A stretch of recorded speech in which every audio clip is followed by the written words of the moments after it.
everybody, and welcome to DisruptED TV. My name is Alcini. I'm still Joe Asamendi. Oh, it's so good to see you. But more important than either of us, we have Lois Letchford, who is a reading teacher, used to be a physical education teacher. More importantly, she's a mom. And what Lois has discovered is a way to teach kids. You were told, by the way, Lois, that your 7-year-old son would never be able to learn how to read. Isn't that true? And you proved them wrong. I did prove that. And I know that you wrote that, you recounted that experience in this book, Yes. which we have up here, Reversed, a memoir. But what we want to do for our audience is maybe walk them through what you've discovered in this journey. So why don't we start there?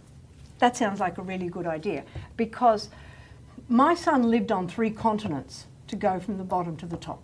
Now, I've got to emphasize, it's not 3 schools, it's not 3 states, 3 continents. 3 continents. Our home was Australia, and that's where he failed grade 1. And then he gets tested at the end of grade 1 in 1994, which shows why he failed grade 1. He can't do anything. He's got no strengths and a low IQ. And in July 1995, we followed my husband to Oxford while he did a study leave. I took Nicholas out of school, and I took with me books called Success for All, and we failed. Okay. It had words on the page that he was to read, and they were just letters decoding, and it was a nightmare. I was with my mother-in-law, and she said, Lois, make learning fun.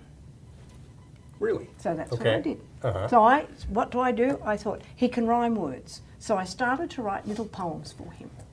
And little poems with rhyming words was simple, and then he did the illustrations. And when you're doing illustrations, you're talking. I'm doing a lot of reading to him. He's able to recite the poem back to me. And the poems start to get more and more complex, because I'm writing every day for him, until you come to the 00. And then you have words like look, book, and Captain Cook. So, and Captain Cook was the last of the great explorers who completed the mapping of Australia. And while we're doing this exploration, we're going around Oxford, and Nicholas says to me, can I see Cook's original maps? Now, that was a question from his mind that blew me away and was inconsistent with a low IQ. And then he asked, who came before Cook? And I said, oh, that's easy. That was Columbus, was one of the first ones who went, very little. And he said, and who came before Columbus? That's when you had to get to work. And you're in Oxford, the Bodleian Library. We walk into the Bodleian Library and we say, because Ptolemy's map was the one that Columbus had, 1,000 years old. Do you have a Ptolemy map? The lady turns around behind the counter, picks up a book of Ptolemy maps and says, this will be £5, please. Where else in the world would that happen? And there's my Nicholas drooling. Wow. He's so excited about that. Yes. Okay, so I'm picking up 2 lessons from you. The first is, when somebody tells you something's impossible, don't believe them. Yes. That's number 1. That's lesson number 1. So they tell you the kid can't learn this. They tell you the child can't know this. They tell you the child is not going to be able to make it. Don't believe them. That's number 1. And number 2 is you can use the energy of the child's own curiosity to overcome those perceived limitations. Perfect. Great, that's terrific. Now, that's it for DisruptED TV. Thank you so much for joining us. Well, that's only the start, because then when I went back to Australia... Thank God, because we still have about 25 minutes, so keep going. I went back to Australia and I saw the diagnostician who had tested him, and I said, Nicholas asked to see Cook's original maps. And she stood there, put her hands on her hips and said, well, he's the worst child I've seen in 20 years of teaching. Really? And it floored me for a little while. Sure. And then I went back to school and said, teach him to read. I know this child has got a brain, and I'm not going to accept it. That very afternoon, the reading teacher sent home my son sight words. Now, you know, sight words are the little words. Right. They take up about 60% of all reading. And often they're taught, learn the sight word there, learn it, learn it, learn it. You just have to learn it. And over here, what do we want? When we ask you to read a book, what are we expecting? Comprehension. And she sent him home with the word saw, and the sentence was, I saw a cat climb up a tree. And the second sentence was, I saw a man rob a bank. My son stood there and he read, I saw a cat, and he stopped. I was a cat. No, he said, no. I had a cat, and I asked a cat. And as I'm listening to him, I'm saying, what's going on? And the problem is, not with him, The problem is that the teacher has given him a sentence that he cannot connect with. He has not seen a cat climb up a tree, or if he had, it wasn't important. So he's taking the word saw and using it either as a saw or cutting the cat in half. And he said, this does not make sense. And he threw it away. That is such a good point. Never about me, but I'll tell you an experience I had as a father. My son once took a standardized test, and I was told that he had problems because he didn't finish the bow tie in this picture that he was supposed to draw, but he'd never seen a bow tie. He had never seen a bow tie, didn't know what a bow tie was. And you're really recounting the same kind of thing. Exactly the same thing. Whatever the reading experience is, it has to connect with something that the child is already connected with, or there's no continuity there. Exactly right. So what do you teach in your book? What did you learn working? It's Ben. Your son's name is Ben. Nicholas. Nicholas. I'm Nicholas. sorry. Working with Nicholas. What did you learn? The word saw has 3 meanings. You cannot, as a reading teacher, have a child leave your classroom thinking it's only got 1 meaning to cut it. So you have to teach all 3 meanings. You have to say to children, this is the word that comes out of your mouth. It's the word saw. I saw a cat, or I used a saw to saw the log. But this is the way we do it in written language. There's a difference. It's the same word, but when we write it, it changes. And that is absolutely key. And in the literature. It's in the it's known. This has been researched and Yes. it is known, but it is not in the curriculum for reading. I don't- Which is your next battle. Which is my next. How do you change the way reading is taught so that you learn these lessons? From my point of view, we must understand the reading process far more effectively. And when I ask teachers and talk to teachers, give me the part of speech of the word my. They'll say it's a pronoun. If you go onto Google, Google will tell you that it's a pronoun, it's an article, and it's an exclamation. So by the fact that we're only teaching one part of speech, one meaning for the word, limits the child's comprehension. The children are dependent on us to get it right. And then we've got to know, pronouns cause problems. Verbs to be, talking about time and tense, cause the children problem. And that goes into speech therapy. Understanding that I am talking to you now, I've used the word am. It means it's happening now. I was talking to you outside in the past, and I will talk to you in the future. And this is all done in speech. Reading is like a tree to me. You see the trunk. The trunk stands out. That is the decoding. I work with the web of the root system that's underneath it. And you've got a root system that connects to the decoding and gives us leaves. So it's going up and down. You've got to have all of these things to learn to read. So we also know that words that are more abstract, that don't create a picture so easily, are more difficult to learn. And that's where like was and saw, you've got to get the right meaning. Like the word 2 and 2, like the word 4 and 4. You have to have the correct meaning in context to comprehend. In context, in order for a child to be able to comprehend it and apply it. So reading is something that when I need to do it, and I have a drive to do it, it's something I'll learn to do. But if I'm just doing it kind of in the abstract, what struck me about what you were saying is that there really is speech therapy and reading are really 2 sides of the same coin. Yes. So when you separate them into 2 different disciplines and maybe have 2 different teachers working on it, the child gets lost in that crack between those 2 things. And the vast majority of children learn to read with minimal instruction. When you get down to the bottom end, when you get down to the children who are dyslexic and hyperlexic and learning disabled and every other label you put them, you as a teacher we as teachers have to know more about the reading process. Have to know more about and you have to understand how they perceive things, Yes. which is really perfect. Which Yes. is why your R is backward on the title of your book. Yes. Okay, Yes. and that is, do we see the letter R no matter whether it's frontward or backward? Yes. And the important thing is the meaning of the letter R, regardless of how it's formed. And with Nicholas, that's what you had to overcome to get him to become a reader. And now you're a reading teacher. But you don't teach it the way other reading teachers teach the subject, I'm assuming. No. And what kind of results do you get? Oh, I just love it. I love teaching, and the moment my students are with me, they're learning to read. And what grade levels do you teach? What ages? I teach from grade 1 to grade 12. Oh, really? Okay. And in my book, I talk about students that I've taught. I started with a 13-year-old who had spent 4 years in a reading program and came out non-reading. Really? Yeah, I taught 2 15-year-olds who came to me with less than 10 words. And then in that book, I talk about girls who are 11 and 12. Okay, now you say in that book, so maybe we can, in your book, in reverse. Yeah, in reverse. But you brought a lot of stuff. I brought a lot of stuff because it's it's these words, the sight words that cause a problem, and just throw the word out, just learn it. That causes them problem. And very recently, Nicholas was talking and he said, when I was a kid, I expected every word would only have one picture.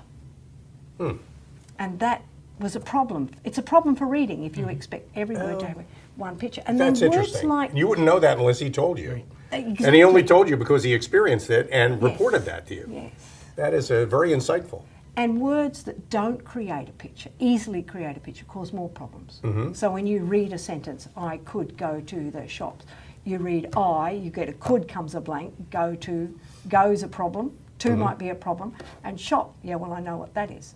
So my job then was to, let's create a picture for every word my child struggles with. And that's what I did. Really? That's brilliant. It is. It's brilliant. Brilliant. It's It's so simple, but it's brilliant. And it's really simple because that's, I mean, if your child is a visual learner, and most children are, then they'll learn to recognize the word before they really learn what all the letters mean. Yes, It's the that's- whole yes. thing that they need to see, not just the little parts. Yes. And sometimes that deconstructive approach that we have to teaching people how to read is actually counterproductive. So it's, I call myself a constructivist teacher. I'm constructing knowledge. okay. And I'm building from a child's strength all the time. All the time. That's okay. Let's open up the box and start looking at the Have we stuff got you brought. Just the box. We'll start with the book. Well, you've got to start with the top. No, you've opened the box. Okay. I normally have sticky tape on it so that children can't open it, so that they do start with the top. So you've got to read the box on the So top. that they can't open the box So- until they read the top. That's right. I got it. Yes. Okay. All right. What does it say? What could be in this box? An elephant? Shoes? More boxes? What should be in this box? A carton of milk? Shoes? A basketball? What would you like to find in this box? Treasure? A book? More boxes? I didn't know you could read. This is great. So what, no, that's what terrific. could be in the box? Well, shoes for sure. No, yes, should there. Now, have you shaken it? Have you done any field test on it? No, I haven't, but Would you like to? I would certainly like to. Yeah. Just shake it. Yeah, give it a Won't blow shake. up. It won't blow up. Good. Could shoes be in it now? Yes, they could. Right. No, well, I don't know. That sounded like a lot of things, not just two things. Oh, that's interesting, isn't it? Okay, so what else Okay. could be in the box? Could an elephant be in the box? No, it's too. The box is too small, unless it's a very small elephant. Okay, yeah, Okay. There could be more boxes, smaller boxes inside a bigger box. there could be, yes. Certainly not a basketball unless it was deflated, so I think Perfect. by basketball probably not. Yeah. A treasure, sure. Could be treasure in I there. mean, we haven't been that lucky lately, but it could be treasure. Okay, It's so what possible. should be in the box? Anything that those things could be in there. Yeah, that's A what book? could be in the, Right. yeah. Now, what should be in the box? What should be in the box? A carton of milk? No, shoes. Yeah, it should be shoes. Shoes, And right. see, but my students, they struggle with that. And you say to them, well, if your mother went to the store and she bought a packet of breakfast cereal, what Right. should be in it? Right. And you got it home and it wasn't breakfast cereal, what would your mother do? What would you, Right. Good point. That's right. That's actually interesting you'd Yeah. approach it that way. Yes. So before I actually see the words, I'm learning what the words represent. And you have the meaning here. And I'm making connections, and I'm connecting with my own curiosity, which is, hey, I haven't even opened this box yet. What is in it? Yes. Which leads us to the next step, Yes. which is actually opening the box. Open Right. the box. And You're so on. you'd like treasure. Shall I Open the open the box. box? Yeah. Yes. Open the box. Okay, Good. Which one do you want to open? It's your my choice. choice. Okay, well, why don't I open this box? Okay, but there's a little note written on I it. gotta read this first, Yes, right? you've got to read that first. What could be in this box? A computer mouse, a packet of crisps, a box of Smarties. Probably need those. What should be in this box? Tissues, a puzzle, some pencils. What would you like to find in this box? A puzzle, a computer game, an iPad Mini. Okay, that's interesting because no two kids are going to answer those questions the same way. And that's there's no set answer to any of those questions. So every child who comes to this experience is going to move in their own direction. But you've got a path that leads. There's an end to that journey in this box for just about every question they could ask. And there's only one right answer for one question, and the rest are irrelevant, except okay. by using, feel and getting you to connect. What am I hearing? What am I seeing? Great. Okay. Okay, now, is this how you teach reading then? Is it really, it's a discovery process Yes. based on the way you're describing it? And I'm also teaching children who failed. So the last thing I want to do is give them something that they say, I don't want to see you again. Sure. Okay. So I've got them engaged by asking this. So now you've decided it's a puzzle in that box. It should be a puzzle. Yes, Okay, yes. so we can see that, it's a Second puzzle box. Now you can open it. But what kind of pushback do you get? I mean, an educator who's used to teaching reading, let's say, and has been teaching reading, let's say, for 20 years, is going to say, Lois, you're crazy. You can't teach reading this way. How do you answer that? I've not ever had that. In fact, never when had I it. do, Nobody's ever said no, that. When I bring this, I'm bringing a whole new world to people to approach reading from a different, just a different approach. So from the point of view who watch our program, which are teachers possibly who already are working on ways to teach reading that are effective, they can borrow some of these concepts and some of these exercises, and they're all laid out in the book. Yes. They're all laid out in the book. Yes. And it's all done with engaging games Yes. and discovery exercises that make it fun. And it works with 15-year-olds. It works with 15. I know, it's not just third and fourth graders, Yes. it's high school students. And that's So so important. You can open the box. You can see what's in it. We've decided it should be a puzzle. It's a right? puzzle? Oh, you might have problems opening the box. You've got to guess from that end. That's right. You want me to take this off? Yeah, you can. I don't want to rip it. You can rip it. It's not a problem. Okay. And then at the back there, yes, it's an There you awkward go. one. Okay. What have we There's got? pencils in the box. So it's not a puzzle. So it's not a puzzle. There's pencils and That's pens. interesting. Okay. So Great. it should be a puzzle. What should be in the box? It should be a puzzle, but that surprise now associates the picture of the object pencil Right. with the word pencil, which is Yeah. on the cover. Yeah. Which is so some pencils is actually the answer, but it's not at all what I would have expected Right. opening that box. That's right. And That you is didn't just rattle so it up. clever. Yeah. And where did this come from, Lois? I mean, you're working with Nicholas and frustrated, obviously, because you've been told that all these things you need to do are impossible. By the way, where's Nicholas today?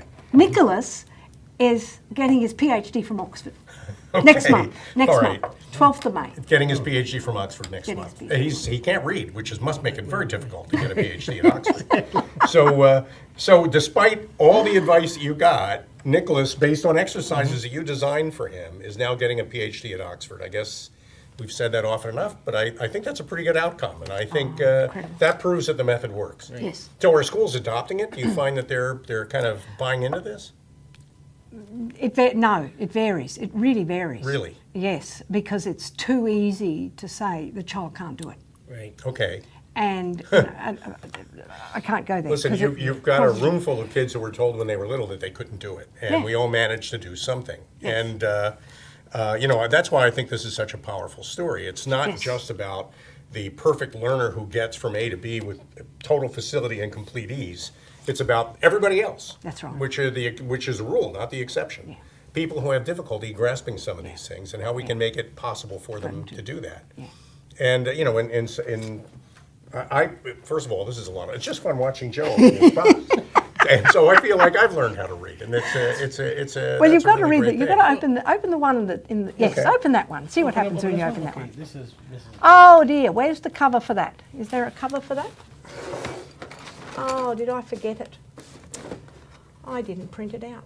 I'll read it for you. I'll make it up. Okay, good. Okay, this is Uh-huh. this is a bottle.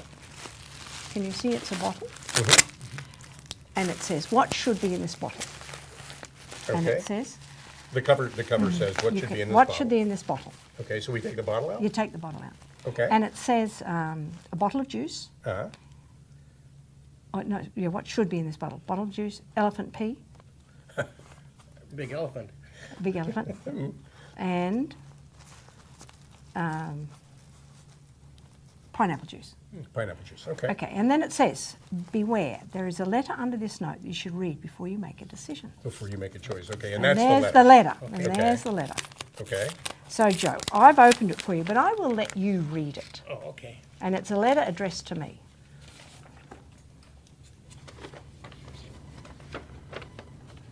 Laranga Zoo, that's where it came from. Oh, wow. The wrong one. Dear Miss Letchford, please find the enclosed sample requested. The elephants were most uncooperative in providing the assigned sample. It took 3 of our most experienced handlers and lots of water for the elephants to pee into the bottle provided. The elephants do not have a very good aim. Therefore, most of the samples landed on the ground. However, we did manage to provide what you requested. The exercise was very expensive, and I have enclosed a bill for $1,000, Mrs. Letchford. If you ever require another sample of anything, please send a more appropriate utensil, large funnel. Thank you for allowing us to participate in your project. Mr. L.E. Font, Zoo Director. Ellie, but that is clever, and obviously before I drink this, I definitely want to read this. You need to read this it. letter. Now, what's in the bottle? Okay, well, it's Great. something that you can have back, but based on what you're telling me. And is there something underneath that? Oh, yes, there's an invoice. Oh, there's an invoice. You got a bill? There's an invoice. Oh, you got a here. bill. Let me see an invoice here. Yes. Can we read the invoice? Oh, you can read the invoice. Okay, the salesperson was Edwin, and the shipping method was UPS, and the due date is paid via credit card.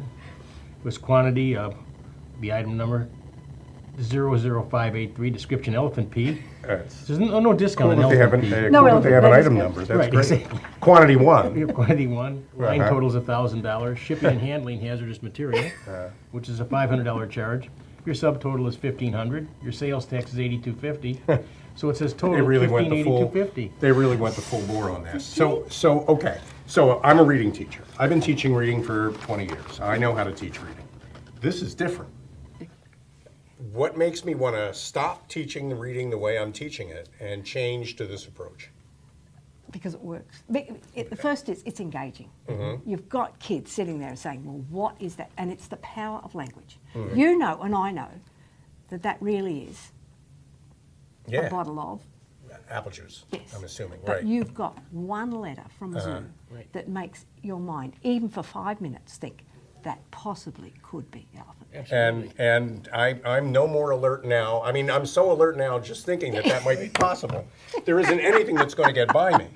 And there's nothing less boring than holding a bottle of what could be elephant pee. And that is. You have a problem learning would, could, and should. Right. And my students said, I've got short-term memory problems. I can't remember anything. And I said, I'll be back tomorrow morning, first start of school, and I want you to remember these 3 words. I can't remember anything. And I said, what did you take home yesterday? Oh, I took home a bottle of elephant Bottle pee. of elephant pee. And what words were associated? What, could, and the child comes out with could, would, and should. Right. Now you've taken a child who couldn't remember anything to, I can remember these words. I can remember these words. And you're putting it in a filing cabinet, and you're pulling it out, and you're putting it in. And every time you do that, it gets quicker and easier. And I know that word. That is. So rather than break the word down into little syllables, which we assume will help somebody learn, it's better to associate that word with a picture of something. Yes. Then they'll learn the whole word. And later, if they're curious enough, they'll go back and break it down into syllables. Syllables is something you learn next. Yes, and well, I teach in 3 ways. I teach through curiosity, I teach decoding, I certainly teach decoding, and I teach sight words. But it's the way I teach sight words that makes the biggest difference. Oh, that's so cool. Now we're coming up on the end of our program. This is a very Oh, quick 30 minutes. Absolutely. Well, we're nowhere near the end of I it. feel like I've learned a tremendous amount from Well, this. can I do Lois. one more thing before I Sure. go? And that is, the book's got to go with it. Because we've done the would, could, and should. And now we come to a book. Where's the book? There's a book there. And it's called, because at the end of the lesson, we do this book. Okay, let me And hold the it up book over is, here. yes, and it's the story of a little mole who knew it was none of his business. And I'll give you a couple of pages of this book because this becomes absolutely crucial. And it's the little mole. One day the little mole poked his head out from underground to see whether the sun had already risen. Then it happened. How mean, cried the little mole. Who has done this on my head? And he was so short-sighted he couldn't see anyone around. Did you do this on my head? He asked the dove who was flying past.